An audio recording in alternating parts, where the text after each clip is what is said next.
మన మూలాలు మనకు గుర్తుంటున్నాయా? మన కుటుంబ విలువలకి మనం ఎంత విలువిస్తున్నాం? ఇది సెంట్రిక్గా తీసుకుని ఒక కార్యక్రమం చేయాలని ఆలోచించాం. అదే ఫ్యామిలీ వాల్యూస్. మరి దీనికి వచ్చే అతిథి కూడా అంతే విశిష్టంగా ఉండాలి. అడ్వకేట్ పూజారి నాగేశ్వరరావు గారు.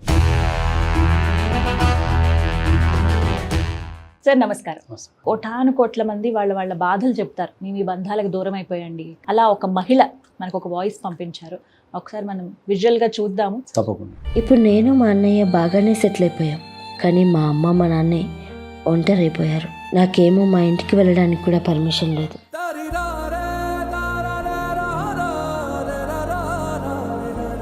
బహుశా నాలాంటి ఆడపిల్లలకి ఇది తప్పదేమో. తల్లిదండ్రులను చూసుకోవాలని ఉన్నా చూసుకోలేని దుస్థితి.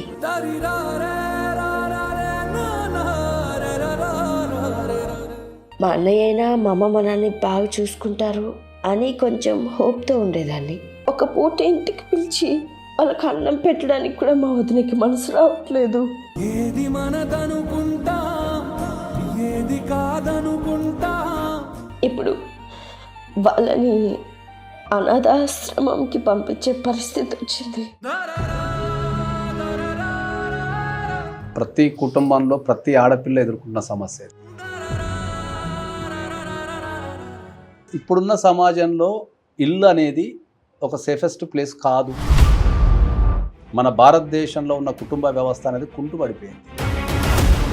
ఇప్పుడు భారతదేశంలో అత్యధికంగా డైవర్స్ కావడానికి గల కారణాలలో ఇప్పుడు చెప్తున్న విషయం. అత్తమామలు పాత స్టోరీ, అమ్మ నాన్నలు కొత్త స్టోరీ. అవును, నీ జీవితంలో నీ తల్లిదండ్రులు కూడా భాగమే, నువ్వు ఎంతో కొంత వాళ్ళకు సాయం చెయ్యి. ఓకే, భర్త అర్థం చేసుకున్న రోజున కుటుంబాలంటే ప్రశాంతంగా ఉంటుంది. నమస్కారం అండి, సుమన్ టీవీకి స్వాగతం. నేను గీతాంజలి. టెక్నాలజీ పరంగా మనం ఎంత ముందుకు వెళ్ళిపోతున్నామో కదా ఈ రోజుల్లో. నిజమే, చాలా ఫాస్ట్ జనరేషన్. ఇప్పుడు వస్తున్న వాళ్ళైతే అసలు ఎవరు పట్టుకోలేనంత వేగంగా వెళ్ళిపోతున్నారు. అన్నీ మన చేతిలోకి అందుబాటులోకి వచ్చేస్తున్నాయి. కానీ మన మూలాలు మనకు గుర్తుంటున్నాయా? మన కుటుంబ విలువలకి మనం ఎంత విలువిస్తున్నాం? ఈ ఒక్క ఆలోచన వచ్చిందండి. ఇది సెంట్రిక్గా తీసుకుని ఒక కార్యక్రమం చేయాలని ఆలోచించాం. అదే ఫ్యామిలీ వాల్యూస్. వినడానికి ఈ పదం చాలా బాగుంటుంది, మనందరికీ బాగా పరిచయం ఉన్నదే, మనం వచ్చిందే అక్కడి నుంచి. కానీ ఇప్పుడున్న పరిస్థితుల్లో మన కుటుంబానికి, మన బంధాలకి మనం ఎంత విలువిస్తున్నాం అనేదే పెద్ద ప్రశ్న. విలువిస్తే ఏముంది, ఇవ్వకపోతే ఏముంది, మన లైఫ్ బాగుంది కదా అనుకునే వాళ్ళు ఉన్నారు. కానీ వాళ్ళ లైఫ్ ఎలా ఉంది అనేది కూడా ఒక క్వశ్చన్ మార్కే. వీటన్నిటిని దృష్టిలో పెట్టుకుని ఏర్పాటు చేసిన కార్యక్రమమే ఫ్యామిలీ వాల్యూస్. మరి దీనికి వచ్చే అతిథి కూడా అంతే విశిష్టంగా ఉండాలి. అందుకే మేము ఇన్వైట్ చేశాము సైలాజిస్ట్, అలాగే మనందరికీ బాగా సుపరిచితులైనటువంటి అడ్వకేట్ పూజారి నాగేశ్వరరావు గారు. సార్ నమస్కారం. ఎలా ఉన్నారు సార్? చాలా రోజులు అయిపోయింది జర్నీ. ఒక మంచి కార్యక్రమంతో మళ్ళీ ముందుకు వచ్చామనేది ఒక హ్యాపీనెస్ అయితే ఖచ్చితంగా ఇస్తుందండి. ఫ్యామిలీ వాల్యూస్, ఫస్ట్ ఈ పదం వినగానే ఏమనిపించింది మీకు? ప్రస్తుతం ఉన్న భారతదేశంలో, జనరల్గా ప్రపంచంలో ఏ దేశానికి లేని ప్రత్యేకత మన భారతదేశానికి ఉన్నది. ఎందుకు అంటే ఏంటంటే, నేను ప్రపంచంలో చాలా దేశాలు తిరిగినా, ప్రత్యక్షంగా గమనించిన కాబట్టి ఈ భారతదేశం అనేది కుటుంబ వ్యవస్థకు పట్టుకొమ్మ. ఓకే, ఎందుకంటే కొన్ని దశాబ్దాలుగా భారతదేశాన్ని కాపాడేదే ఒక కుటుంబ వ్యవస్థ. ఓకే, అటువంటి ఈ కుటుంబ వ్యవస్థ ఇవాళ భారతదేశంలో కుంటుపడిపోయింది. ఎంతగా కుంటుపడిపోయిందంటే, ఒకటే ఫ్యామిలీలో ఉన్న ఎవరైతే సభ్యులు ఉంటారో చూడు, కుటుంబ సభ్యుల మధ్యలోనే మనం ప్రతిరోజు రోజుకు ఒక హత్యని లేదా ఆత్మహత్యని చూడాల్సిన పరిస్థితి ఏర్పడుతుంది. ఓకే, ఇప్పుడున్న సమాజంలో ఇల్లు అనేది ఒక సేఫెస్ట్ ప్లేస్ కాదు అనే భావనలోకి ప్రజలు వెళ్ళిపోయారు. మన భారతదేశంలో ఉన్న కుటుంబ వ్యవస్థ అనేది కుంటుపడిపోయింది. దాని మీద పోరాటం చేస్తానికి కానీ, దాని మీద మాట్లాడటానికి కానీ, లేదా కుటుంబ విలువలు పెంపొందించి కుటుంబ సభ్యుల మధ్యలో ఒక ఆప్యాయతను, అనుబంధాన్ని, ప్రేమను, త్యాగాన్ని నేర్పగలిగే వ్యవస్థ భారతదేశంలో లేదు. అది మళ్ళీ తీసుకువద్దామని చేసే ప్రయత్నంలో భాగంగానే ఈ కార్యక్రమం అండి. తప్పకుండా నేను అందరికి చెప్పేది ఏంటంటే ఎక్కడైతే కుటుంబం బలంగా ఉంటుందో అక్కడ సమాజం బలంగా ఉంటుంది. ఎక్కడైతే సమాజం బలంగా ఉంటుందో అక్కడ దేశం బలంగా ఉంటుంది. ఇవన్నీ ఇంటర్లింక్డ్ ఉంటాయి. సార్, ఇలా మాట్లాడుకునే క్రమంలో ప్రోగ్రాంలు అనుకున్నప్పుడు కోటాను కోట్ల మంది వాళ్ళ బాధలు చెప్తారు. మేము ఈ బంధాలకు దూరం అయిపోయండి, కనీసం ఈ విలువలకు మేము నోచుకోలేకపోతున్నాం. అలా ఒక మహిళ మనకు ఒక వాయిస్ పంపించారు. ఒకసారి మనం విజువల్గా చూద్దాము. తన బాధ ఏంటి, మీ పర్సెప్షన్ ఏంటి, ఏ విధంగా చెప్తారు, మేబీ అది చాలా మందికి కనెక్ట్ అవ్వచ్చు. ఒకసారి మరి విజువల్ చూద్దాం. తప్పకుండా.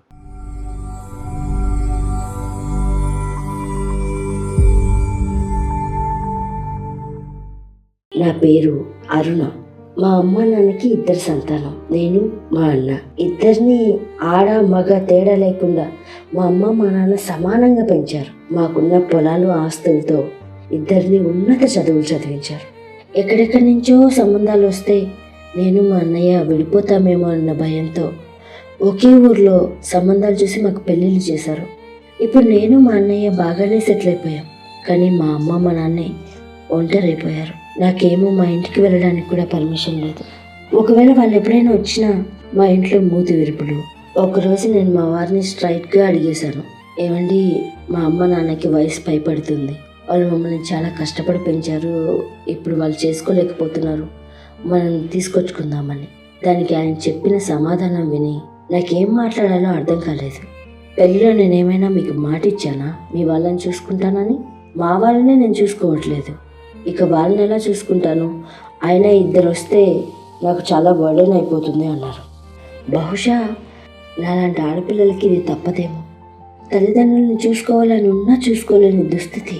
ఏదైనా పండగ ఏదైనా వచ్చినప్పుడు వెళ్ళాలి, అమ్మకి పిండి వంటల్లో సాయం చేయాలి, నాన్న పక్కన కూర్చొని కబుర్లు చెప్పాలి అని ఉంటుంది కదా. సరే, నా పరిస్థితి ఇలా పక్కన పెడితే ఇక మా అన్నయ్య అయినా మా అమ్మ మా నాన్నని బాగా చూసుకుంటారు అని కొంచెం హోప్తో ఉండేదాన్ని. కానీ తర్వాత తెలిసింది ఏంటంటే వాడి పరిస్థితి నాకన్నా దారుణంగా ఉందని. ఒక పూట ఇంటికి పిలిచి వాళ్ళకి అన్నం పెట్టడానికి కూడా మా వదినకి మనసు రావట్లేదు. ఇక వాళ్ళని ఏం చూసుకుంటుంది? ఇక మా అన్నయ్య వాళ్ళ చేతిలో కీలుబొమ్మగా మారిపోయాడు. సో వాడు కూడా చూసుకునే పరిస్థితి లేదు. చిన్నప్పుడు నేను మా అన్న పెద్దయ్యాక అమ్మని ఇలా చూసుకోవాలరా, నాన్నని ఇలా చూసుకోవాలరా అని ఎన్నో కలలు కన్నాం. కానీ అవి ఇవి చూసుకోలేకపోతున్నాం. ఇప్పుడు వాళ్ళని అనాథాశ్రమంకి పంపించే పరిస్థితి వచ్చింది. నేను మా అన్న బ్రతికుండి కూడా వాళ్ళని అనాథాశ్రమంకి పంపించాలా, లేదా నా కాపురాన్ని పాడు చేసుకొని మా అమ్మ మా నాన్న కోసం వెళ్ళిపోవాలా? దీనికి సమాధానం మీరే చెప్పండి, దయచేసి చెప్పండి. ఏమనిపించింది సార్ అర్థమైనప్పుడు? ఇది ఇప్పుడు భారతదేశంలో ప్రతి కుటుంబంలో ప్రతి ఆడపిల్ల ఎదుర్కొన్న సమస్య ఇది. ప్రతి ఆడపిల్ల. ఎందుకంటే ఇప్పుడు మనం అందరికి చెప్పాల్సిన విషయం ఏంటంటే మనం జీవితంలో కొన్ని రీప్లేస్ చేయలేం. నువ్వు 100 కోట్లు ఇచ్చినా 500 కోట్లు ఇచ్చినా కొన్ని రీప్లేస్ చేయలేం, అసంభవం అది. ఓకే, అట్లా మనం రీప్లేస్ చేయలేని అంశాలలో ప్రధానంగా ఉండాల్సింది తల్లిదండ్రులు. మన పుట్టుక అనేది మనకు జన్మనిచ్చిన తల్లిదండ్రులు కాబట్టి మనం ఏం చేసినా కూడా వాళ్ళని రీప్లేస్ చేయలేం. సో మన జన్మకు కారణమైన మన తల్లిదండ్రుల్ని మనం బాధ్యతగా చూసుకోవాల్సిన పరిస్థితి అనేది ప్రతి ఒక్కరికి అది ఒక బాధ్యత కింద తీసుకోవాలి. మన జీవితంలో ఎన్ని కష్టాలు ఎదురైనా ఏది చేసినా కూడా మనం తల్లిదండ్రుల్ని చాలా జాగ్రత్తగా చూసుకోవాలనేది ఖచ్చితంగా మనం అందరికి చెప్తున్నాం మనం. ఓకే, ఎందుకు అంటే ఏంటంటే ఈ మానవ జీవితంలో అత్యంత దయనీయమైన పరిస్థితి కానీ లేకపోతే తట్టుకోలేని పరిస్థితి ఏమైనా ఉందంటే వృద్ధాప్యం. ఎందుకంటే ఆ టైంలో వాళ్ళు ఏమైనా చేసుకోవాలన్నా కూడా చేసుకోలేరు. ఓకే, ఆ వృద్ధాపంలో ఏంటంటే వాళ్ళకు పనులు చేస్తానికి, వాళ్ళ పక్కన నిలబడటానికి, వాళ్ళ జీవితంలో ఉన్న ఒక మోరల్ సపోర్ట్ ఇవ్వడానికి వాళ్ళకి పిల్లలే ఆధారం. ఎందుకంటే అప్పటి వరకు వాళ్ళ పిల్లల మీద ఎంతో ఆశలు పెట్టుకొని వాళ్ళ జీవితంలో ఎన్నో త్యాగాలు చేసి పిల్లల యొక్క ఎదుగుదలని వాళ్ళ కళ్ళారా చూస్తూ ఉండాలనే కోరికతోని తల్లిదండ్రులు చాలా త్యాగాలు చేసేస్తారు. అది నేర్పాల్సిన విషయం చాలా ఉంటుంది. సో ఎక్కడైతే మనం తల్లిదండ్రుల్ని మనం ఎక్కడైతే రీప్లేస్ చేయలేమో, మనం ఒక విషయాన్ని మనం రీప్లేస్ చేయలేము అంటే అది మన జీవితంలో అత్యంత అరుదైన విషయం. అది మన జీవితంలో ఎన్నో అరుదైన విషయాలలో తల్లిదండ్రులు కూడా ఒక అరుదైన విషయం అది. కానీ ఇప్పుడు అరుణ గారి కథ సార్, ఇప్పుడు ఆమె పెళ్లి చేసుకున్నారు, వెళ్ళారు, భర్త ఇంటి నుంచి మాత్రం ఎలాంటి సపోర్ట్ లేదు. తల్లిదండ్రుల దగ్గరికి వెళదామన్నా సరే, లేకపోతే కనీసం వాళ్ళు పలకరించాలన్నా ఇప్పుడు వాళ్ళు ఆ స్టేజ్లోకి వచ్చేసారు. అన్నయ్య కూడా చూడలేకపోతున్నారని చెప్పారు. వారి కారణం వారికి ఉండొచ్చు. పోనీ ఈ వాళ్ళ వృద్ధాప్యంలో ఉన్నప్పుడు కనీసం ఒక 10 రోజులైనా, సంవత్సరం అంతానో పూర్తిగా ఉండిపోనక్కర్లేదు, ఒక 10 రోజులు ఇంటికి పిలిచి వాళ్ళకి అన్నం పెట్టే దిక్కు కూడా లేదు అని ఆవిడ అంత ఆవేదన వ్యక్తం చేశారు. అవును, ఆమె ఆవేదనలో 100% నిజం ఉంది. 100% నిజం ఉంది. అదే ఇంతకుముందు చెప్పినట్టు భారతదేశంలో ఈ జనరేషన్లో పెళ్ళైన ప్రతి మహిళ ఎదుర్కొనే సమస్య అది. అది ఒక్కళ్ళు ఎదుర్కొనేది కాదు అది. ఇప్పుడు మరి బాధ్యత వారి సోదరుడి పైన ఉంటుంది ఖచ్చితంగా తీసుకోవాలా, సోదరుడు తీసుకోవాలా, సోదరి కూడా తీసుకోవాలా. ఓకే, ఇప్పుడు భారతదేశంలో అత్యధికంగా డైవర్స్ కావడానికి గల కారణాలలో ఇప్పుడు చెప్తున్న ఇష్యూ ఒకటి. ఇప్పుడు ఈ కేసులో అత్తమామలు అత్తమామలు కాదు, అమ్మ నాన్న. అత్తమామలు పాత స్టోరీ, ఇప్పుడు అమ్మ నాన్నలు కొత్త స్టోరీ. ఎందుకంటే నేను బీయింగ్ ఏ డైవర్స్ అడ్వకేట్ కొన్ని వందల కేసులు చూస్తున్నా కాబట్టి ఇప్పుడు ఒక ఉమెన్ ఎదుర్కొంటున్న సమస్య ఏముంటుంది అంటే ఏంటంటే, నేను నాకున్న ప్రత్యక్ష అనుభవం ఏం చెప్తున్నా అంటే ఏంటంటే, నా దగ్గరకు వచ్చే కేసులలో అమ్మాయి చదువుకుంటుంది, మంచి జాబ్ చేస్తుంటుంది. ఓకే, చేసిన తర్వాత పెళ్లి చేస్తారు. ఎప్పుడైతే పెళ్లి జరుగుతుందో జరగంగానే మొగుడు ఏం ఫీల్ అవుతాడంటే ఏంటంటే, ఆమె మీద సర్వాధికారాలు నాకే, ఇంక్లూడింగ్ జీతంతో సహా అనేది ఈ మగవాళ్ళకు లేదా వాళ్ళ కుటుంబానికి ఆ ఒక రకమైన ఫీలింగ్ వచ్చేస్తుంది. రాగానే ఏం స్టార్ట్ చేస్తారు, ఇక ఫస్ట్ తారీఖు రాగానే నీ జీతం ఎంత ఖర్చు పెడుతున్నావు అనేది లెక్కలు స్టార్ట్ అవుతాయి. ఓకే, ఇక్కడ ఒక మానవీయ కోణం ఏంది అంటే ఏంటంటే, ఇప్పుడు ఎప్పుడైతే పెళ్ళి అవుతుందో పెళ్ళి కాగానే ఇక ఆమె జీతం మీద, ఆమె వ్యక్తిత్వం మీద కావచ్చు, ఆమె అన్ని రకాలుగా లొంగిపోవాలి అనేది ఇంకా మన కుటుంబాలలో కొద్దిగా ఉంది. ఓకే, సో ఆ కుటుంబాల్లో ఉన్న విషయాన్ని అర్థం చేసుకోకుండా ఈ అత్తామామలు కానీ భర్త కానీ ఆమెను ఫోర్స్ చేయటం ద్వారా జీతం అంతా తెచ్చి మాకు ఇవ్వాలా, లేకపోతే మేము చెప్పినట్టే ఖర్చు పెట్టాలా, మేము చెప్పినట్టే వినాలా, నువ్వు మా ఇంటి కొడవి కాబట్టి ఇక నువ్వు నీకు ఆశలు ఉండవు, కోరికలు ఉండవు, బాధ్యతలు ఉండవు, బంధాలు ఉండవు అని చెప్పేసి వీళ్ళు రకరకాల ప్రయత్నాల వల్ల వాళ్ళని మానసికంగా కానీ శారీరకంగా కానీ లేకపోతే ఫైనాన్షియల్ కానీ ఇబ్బంది పెడుతుంటారు.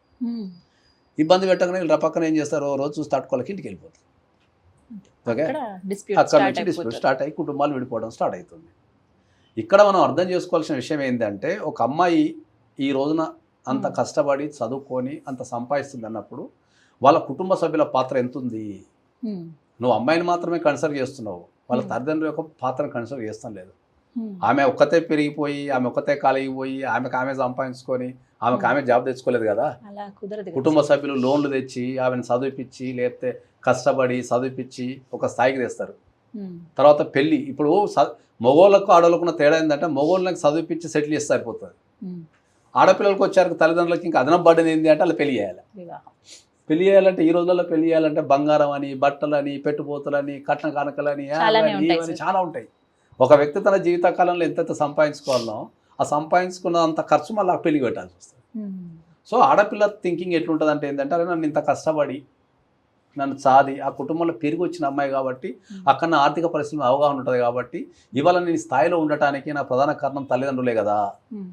కాబట్టి వాళ్ళకి ఎంతో కొంత నేను ఇవ్వాలి కదా, ఎంతో కొంత ఇవ్వాలి కదా. వాళ్ళు వృద్ధాపంలో ఉంటారు, లేకపోతే వాళ్ళు తీసుకున్న లోన్లు ఉంటాయి, ఫైనాన్షియల్ ఇష్యూస్ ఉంటాయి, హెల్త్ ఇష్యూస్ ఉంటాయి. కాబట్టి నేను ఇవ్వాలి కదా ఒక సాఫ్ట్ కార్నర్ అనేది ఆడపిల్లకి 100% ఉంటుంది. దాన్ని గౌరవించడం నేర్చుకున్న రోజు, దానిపైన నువ్వు మనసు విప్పి మాట్లాడిన రోజు, అవును నీ జీవితంలో నీ తల్లిదండ్రులు కూడా భాగమే, నువ్వు ఎంతో కొంత వాళ్ళకు సాయం చెయ్యి, భర్త అర్థం చేసుకున్న రోజున కుటుంబాలంటే ప్రశాంతంగా ఉంటాయి. సో ఈ కేసులో అదే లోపం.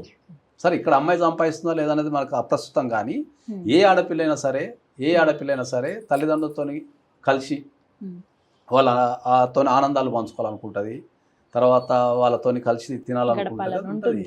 దాంట్లో ఏం చేయాలి, నీకు ఏమవుతుంది మహా అంటే ఒక పండగ పిలుచుకుంటే 4 తిండి పెడతావు, అంతే మేము ఏం చేస్తావు. అత్తమామలు తెచ్చుకుంటే ఏం చేస్తావు నువ్వు? సార్ అంతకన్నా కూడా కొన్ని పలకరింపులు పలకరింపులే ఏం చేస్తావు నువ్వు? నువ్వు ఇప్పుడు ఒక ఇంటికి నీ అత్తమామ వచ్చింది అనుకుందాం, ఏం చేస్తావు? మాట నువ్వు వండుకునే అన్నది ఇంకో గ్లాస్ ఎక్కువ వస్తావు, అంతే కదా. ఓ అర్ధగంట మాట్లాడుతావు, ఏముంటుంది? ఏజ్లు ఉన్న వ్యక్తులతోని మనం పలకరించుకొని మాట్లాడడంలో ఉన్నంత ఆనందం ఎక్కడ ఉండదు. ఒక పిలుపు అనేది కనీసం నీకు 1 సంవత్సరం ఆయుష్ను పెంచుదంట. నేను ఒక 5 నిమిషాలు మాట్లాడడం వల్ల ఒక వ్యక్తితోని నేనున్నానే భరోసా ఇస్తే సరిపోతుంది. వాళ్ళకేం నువ్వు పెట్టుబోతలు పెట్టి వాళ్ళని ఏదో ఉద్ధరించాల్సిన అవసరం ఏం లేదు. ఓకే, సో ఈ కేసులో మనకు 2 ప్రాబ్లమ్స్ ఏమున్నాయి. ఒకటి, ఒక ఆడపిల్ల పడే ఆవేదన ఒకటి కనిపిస్తున్నది. రెండోది కొడుకు యొక్క నిర్లక్ష్యం కూడా కనిపిస్తుంది.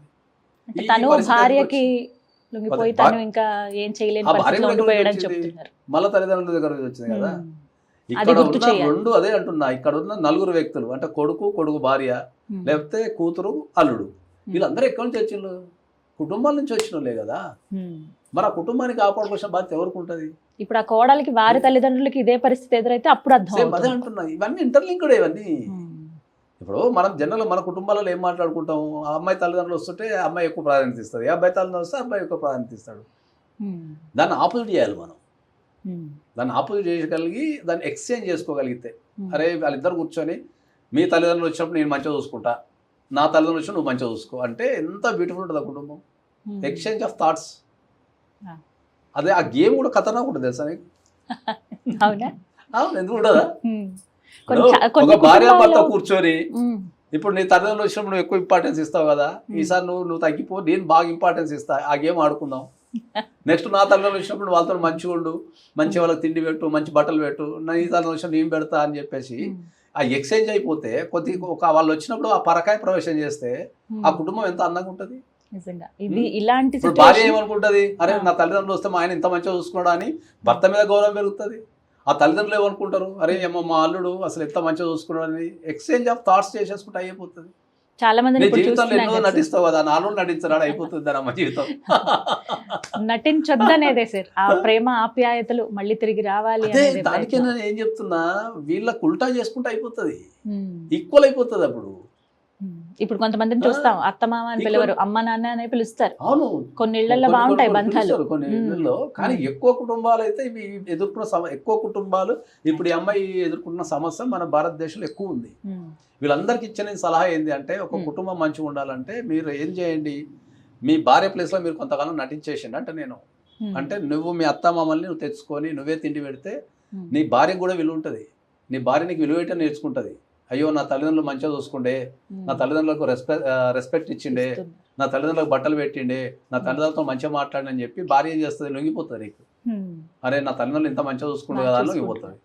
అట్ ద సేమ్ టైం అప్పుడు ఏం చేస్తుంది ఆమె, నీ తల్లిదండ్రులు కూడా మంచిగా చూసుకుంటుంది. ఎందుకంటే మన దాంట్లో ఇప్పుడు మనకు కొన్ని కల్చర్ ఉంది. ఏం కల్చర్ ఉంటుంది, ఏదో రిటర్న్ గిఫ్ట్ అంటారు.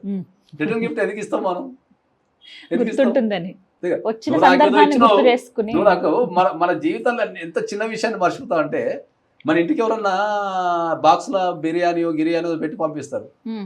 పంపించిన తర్వాత మనం ఏం చేస్తాం, మళ్ళీ బాక్స్ ఇచ్చినప్పుడు అరే ఖాళీ ఏదో ఒకటి పెట్టి. అట్లాంటిది ఇది. నువ్వు వాళ్ళ తల్లిదండ్రులు కనుక నువ్వు మంచిగా చూసుకోగలిగితే ఆమె డిఫాల్ట్గా నీ తల్లిదండ్రులు ఇంకా మంచిగా చూసుకుంటుంది, మొహమాటం కనుక చూసుకుంటుంది. అయ్యో నా తల్లిదండ్రులకి ఇంత వాల్యూ ఇచ్చినప్పుడు నేను వాళ్ళ తల్లిదండ్రులకు వాల్యూ ఇవ్వాలి, విలువను మనం నేర్పగలిగితే ప్రతి కుటుంబం చాలా సంతోషంగా ఫ్యామిలీ సాంగ్ పాడుకుంటారు. సార్ మీ పర్సెప్షన్లో చాలా అద్భుతంగా ఇది ఒక సలహా అయితే ఇచ్చారు. ఇంకా చాలా మంది ఈ ప్రాబ్లం ఫేస్ చేస్తున్న వాళ్ళు మీరు ఇచ్చిన ఈ సలహాని పాటిస్తే ఇంకా బాగుంటుంది. తప్పకుండా ఈ సలహాని పాటించండి. మీకు ఆపోజిట్ ఉన్న తల్లిదండ్రులని అంటే ఇప్పుడు భర్త అనుకో అత్తమామలు మంచిగా చూసుకోమాను, భార్య వీళ్ళ అత్తమామలు మంచిగా చూసుకుంటే కుటుంబాలను సంతోషంగా ఉండకపోతే నేను గ్యారంటీ ఇస్తాను. ఇది ఫైనల్ ఈ మాట చాలు. Thank you sir. నేను గ్యారంటీ ఇస్తాను. Thank you sir. Thank you. విన్నారు కదండి, అరుణ గారి కథ మీలో చాలా మందికి కనెక్ట్ అయి ఉంటుంది.